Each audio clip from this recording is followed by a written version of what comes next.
शिव जी की 5 शक्तियाँ। पहली शक्ति का नाम है चित्त शक्ति, दूसरी शक्ति का नाम है आनंद शक्ति और तीसरी शक्ति का नाम है इच्छा शक्ति, चौथी शक्ति का नाम है ज्ञान शक्ति और 5वीं शक्ति का नाम है क्रिया शक्ति। आज मैं अयोध्या से शिव योगी प्रमोद जी महाराज आप सभी लोगों के सम्मुख आज मैं शिव जी की 5 शक्तियों के विषय में वर्णन करने जा रहा हूँ। शिव शक्ति का संयोग ही परमात्मा का स्वरूप होता है।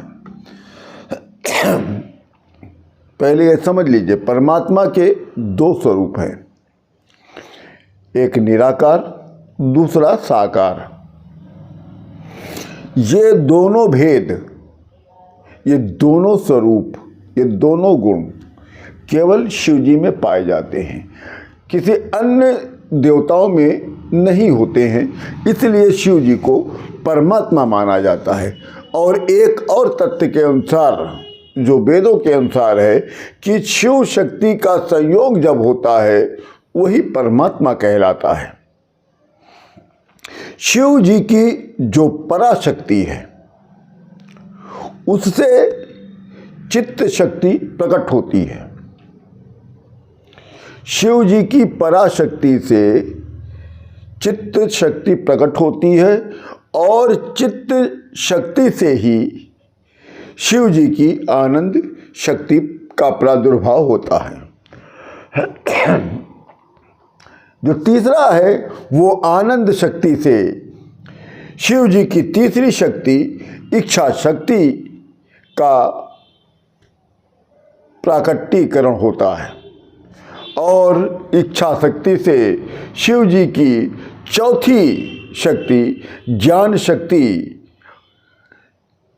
का प्राकट्य होता है और ज्ञान शक्ति से शिव जी की 5वीं शक्ति, जिसे क्रिया शक्ति कहते हैं, वो प्रकट होती है। इन्हीं से निर्वृत्ति आदि कलाएं उत्पन्न हुई हैं। जो शिव जी की कलाएं हैं वो इन्हीं से ही उत्पन्न हुई हैं, इन्हीं शक्तियों से। चित्त शक्ति से नाद उत्पन्न हुआ, आनंद शक्ति से बिंदु का प्राकट्य हुआ और इच्छा शक्ति से मकार का प्राकट्य हुआ और ज्ञान शक्ति से 5वां स्वर उकार उत्पन्न हुआ और क्रिया शक्ति से आकार की उत्पत्ति हुई। इसी प्रकार से प्रणव ओम का प्राकट्य होता है। ये अद्भुत ज्ञान है।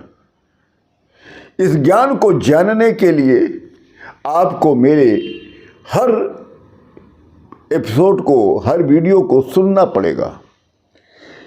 शिव जी निर्गुण भी हैं, सगुण भी हैं, इसीलिए वो परब्रह्म हैं।